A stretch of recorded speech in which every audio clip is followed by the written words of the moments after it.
नमस्कार दोस्तों, स्वागत है आपका मेरे चैनल कॉमिक्स लाइफ में। शुरू करते हैं मनोज कॉमिक्स की एक और मज़ेदार कॉमिक्स, बुद्धि और भाग्य। बुद्धि और भाग्य, लेखक बिमल चटर्जी, चित्रांकन त्रिशूल कॉमिको। मेरी शक्ति अधिक है, जिसे चाहूँ सुखी कर दूँ, मेरे बिना कोई बड़ा नहीं हो सकता। यह तुम्हारा भ्रम है बंधु। मैं तुमसे ज़्यादा शक्तिमान हूँ, क्योंकि मैं तुम्हारी सहायता के बिना भी किसी को भी सुखी कर सकता हूँ, जबकि तुम मेरी सहायता के बिना पंगु होकर रह जाते हो। एक बार बुद्धि देवता और भाग्य देवता में आपस में बातचीत होते होते विवाद उठ खड़ा हुआ। बुद्धि देवता का कहना था कि वह बड़े हैं और भाग्य देवता का कहना था कि वह बड़े हैं। साथ ही साथ वे अपनी शक्ति की दलीलें भी देने लगे। कर्म के साथ बुद्धि प्रधान है। जब तक मनुष्य बुद्धि का प्रयोग कर कोई कर्म नहीं करता, उसे कुछ हासिल नहीं होता। नहीं, तुम्हारा कथन गलत है।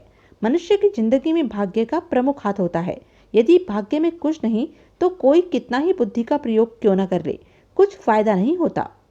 जब काफी वाद विवाद के बाद भी उन दोनों में से कोई भी अपनी हार मानने के लिए तैयार न हुआ।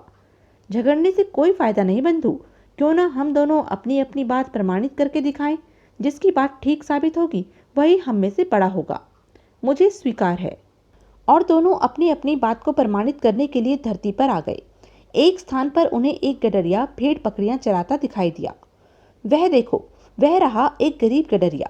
यदि उस गडरिये को मेरी सहायता के बिना बादशाह बना दो, तो मैं समझूं कि तुम बड़े हो।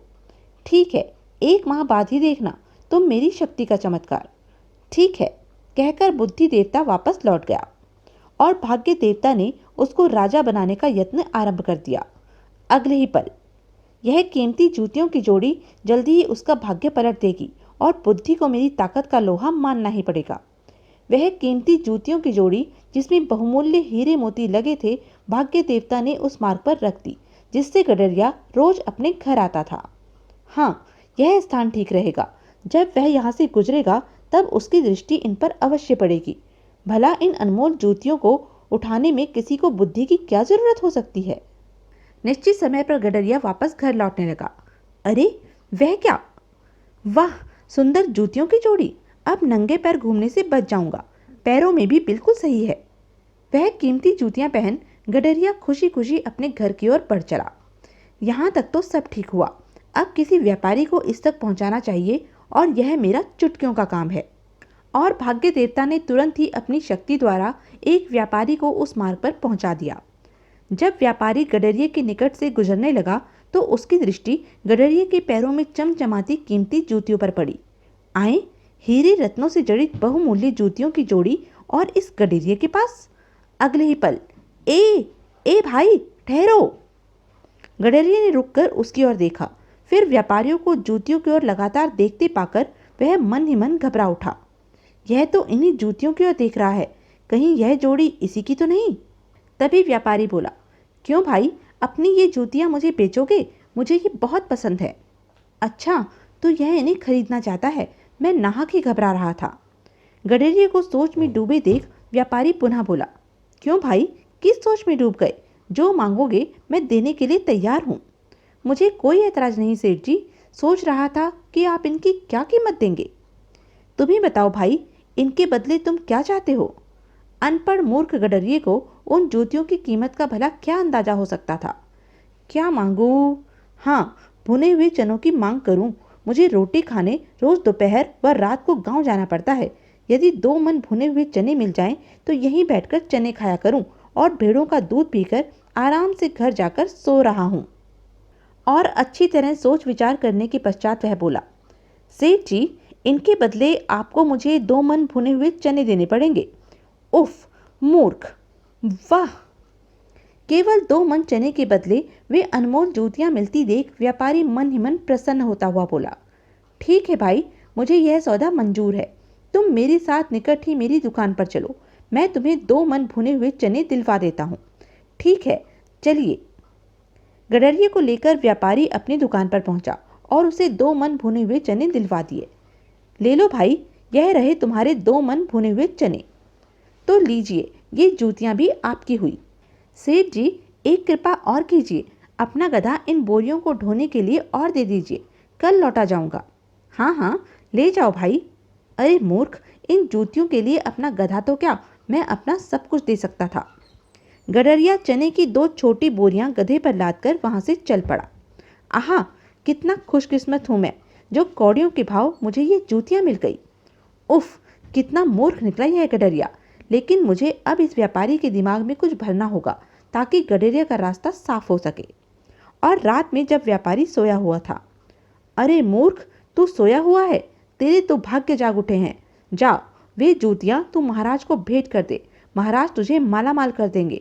इन्हें घर में रखने में नुकसान है, चोर उचक्के कभी भी ले उड़ेंगे। इधर जब गडरिया गधे को हाँकता हुआ अपने घर की ओर लौट रहा था, अरे वह क्या, लगता है जूतियों का कोई दूसरा जोड़ा है। वह वास्तव में जूतियों का एक और कीमती जोड़ा था, जिसे भाग्य देवता ने अपनी योजना अनुसार पुनः मार्ग में रख छोड़ा था।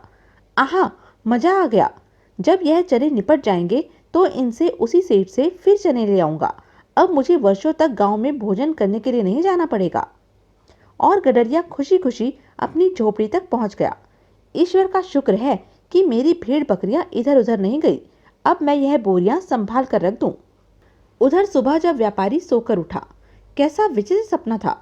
मुझे जूतियां लेकर महाराज के पास जाना चाहिए, फिर उनके अलावा कोई और मुझे उनकी असली कीमत भी तो नहीं दे सकता। और इस तरह भाग्य देवता ने व्यापारी को राजा के पास पहुंचा दिया। महाराज की जय हो, मैं आपके लिए ये अद्भुत व बहुमूल्य जूतियां लाया हूं महाराज। वाह, अद्भुत, अद्वितीय, सुंदर, अनमोल। निसंदेह ये असाधारण एवं अनमोल है। हमने आज तक ऐसी जूतियां नहीं देखी। हमारी नजरों से भी ऐसी सुंदर व कीमती जूतियां आज तक नहीं गुजरी महाराज। ए भद्र, ये जूतियां तुमने कहां से पाई और इनकी क्या कीमत चाहते हो? राजा की बात सुनकर व्यापारी अपनी शेखी बघाड़ता हुआ बोला, महाराज, एक राजा मेरा मित्र है और उसी ने ये जूतियां प्रसन्न होकर मुझे दी हैं, लेकिन मैं इनके योग्य नहीं, अतः आपकी सेवा में हाजिर करने चला आया। अब आप जो मुनासिब समझे दे दे। सुनकर राजा प्रसन्न हो उठा। वाह, क्या उस राजा के पास ऐसी और भी जूतियां हैं? हाँ महाराज, अनेक और तरह तरह की हैं। व्यापारी ने पुनः शेखी बघारी। क्या उनके कोई लड़का भी है? हाँ महाराज, एक ही पुत्र है, लेकिन लाखों में एक, अत्यंत ही सुंदर, सजीला, बहादुर, नेक और जवान। बहुत खूब। सुनो भद्र, मेरी एक लड़की है। मैं चाहता हूँ कि तुम किसी भी तरह उस राजा के लड़के से मेरी लड़की का विवाह करवा दो। क्या? व्यापारी राजा की बात सुनकर बहुत घबराया। हे भगवान, अब क्या करूं? मैंने तो सारी बातें यूं ही झूठ झूठ कही थी, लेकिन अब अगर महाराज पर असलियत जाहिर करूंगा तो न जाने क्रोधित होकर महाराज मुझे क्या दंड दे। अब तो भलाई इसी में है कि किसी तरह यहाँ से छुटकारा पाते ही शहर छोड़ दूं। खामोश क्यों हो भद्र, क्या सोचने लगे? राजा की आवाज़ सुनकर व्यापारी चौंका और पीछा छुड़ाने की गर्ज से बात बनाते हुए बोला, कुछ नहीं महाराज, मैं तो यही सोच रहा था कि आपने मेरे मन की बात कैसे जान ली। मैं स्वयं भी यही कहना चाहता था। शाबाश, तो जाओ और बातचीत करके तुरंत मुझे सूचित करो। राजा से पीछा छुड़ाकर व्यापारी तुरंत एक दिशा में चल पड़ा। रिश्ते नातेदारों से मिलना भी इस समय ठीक नहीं, तुरंत ही निकल भागना उचित होगा, वरना यदि महाराज को असलियत का पता चल गया तो खैर नहीं। जब समय उचित होगा तो लौट आऊंगा।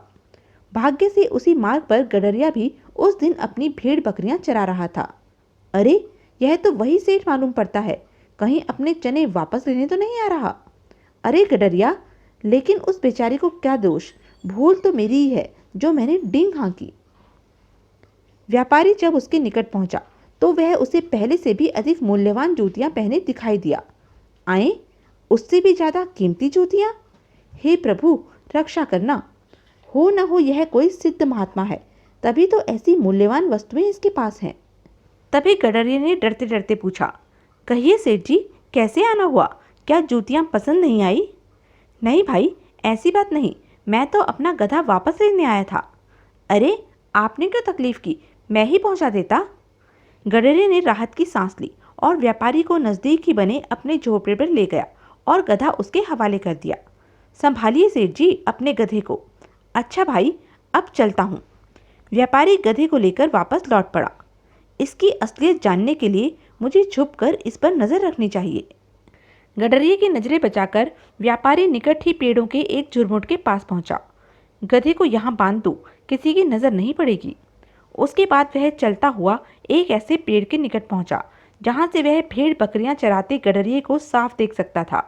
हाँ, यह पेड़ उस पर निगरानी रखने के लिए ठीक रहेगा। तभी उसकी दृष्टि निकट ही एक पेड़ के नीचे पड़े तांबे के ढेर पर पड़ी। अरे, तांबे का ढेर!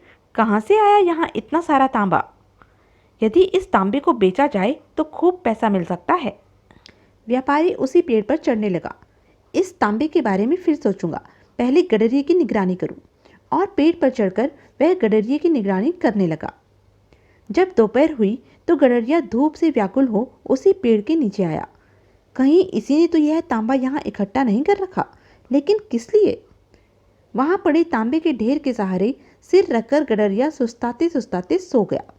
वाह, कितने मजे से खर्राटे भर रहा है और मैं यहाँ बैठा बैठा सूख रहा हूँ। न जाने कब तक नजर रखनी पड़ेगी इस पर। तभी भाग्य देवता वहां प्रकट हुए। यह मौका अच्छा है। तो यह थी अब तक की कहानी। आगे की कहानी जानने के लिए बने रहें मेरे साथ। और हाँ, मेरे चैनल को लाइक, शेयर और सब्सक्राइब करना ना भूलें। धन्यवाद।